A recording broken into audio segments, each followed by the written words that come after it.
حقیقت پلس کے معزز دوستو السلام علیکم۔ پیپلز پارٹی رہنما قمر زمان قاہرہ کے بیٹے اسامہ قاہرہ کی نماز جنازہ ادا۔ پیپلز پارٹی کے چیئرمین سمیت سیاسی رہنماؤں کی شرکت۔ پیپلز پارٹی سینٹرل پنجاب کے صدر قمر زمان قاہرہ کے صاحبزادے اسامہ قاہرہ کی نماز جنازہ ادا کر دی گئی۔ تفصیلات کے مطابق اسامہ قاہرہ کی نماز جنازہ لالہ موسیٰ میں ہی ادا کی گئی۔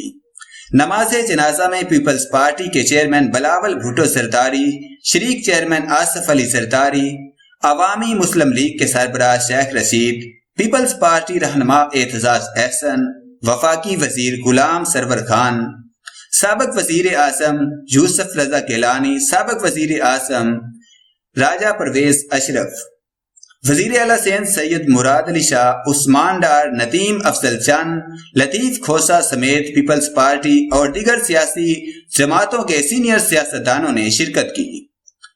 یاد رہے کہ پاکستان پیپلز پارٹی سینٹرل پنجاب کے صدر قمر زمان قاہرہ کے بیٹے اسامہ قمر اور ان کے دوست لالہ موسیٰ کے قریب گاڑی کے حادثے میں جاں بحق ہو گئے تھے۔ اسامہ قمر اپنے دوستوں کے ہمراہ لاہور سے لالہ موسیٰ آ رہے تھے کہ تیز رفتاری کے باعث گاڑی درخت سے جا ٹکرائی۔ ان کا ایک دوست حمزہ بٹ بھی دم توڑ گیا جبکہ دوسرا زخمی ہے جسے اسپتال منتقل کر دیا گیا۔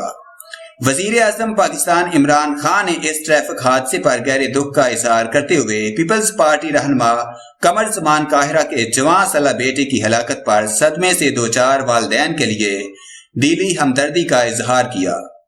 چیئرمین پیپلز پارٹی بلاول بھٹو زرداری نے قمر زمان قاہرہ کے بیٹے کے اندوناک حادثے کے بعد ایک دن کے لیے پارٹی کی سیاسی سرگرمیاں معطل کرنے کا اعلان بھی کیا، جبکہ پاک فوج کے سربراہ جنرل قمر جاوید باجوہ نے بھی اس حادثے پر دکھ کا اظہار کیا اور کہا کہ اسامہ قاہرہ کی حادثہ میں وفات پر دلی افسوس ہوا۔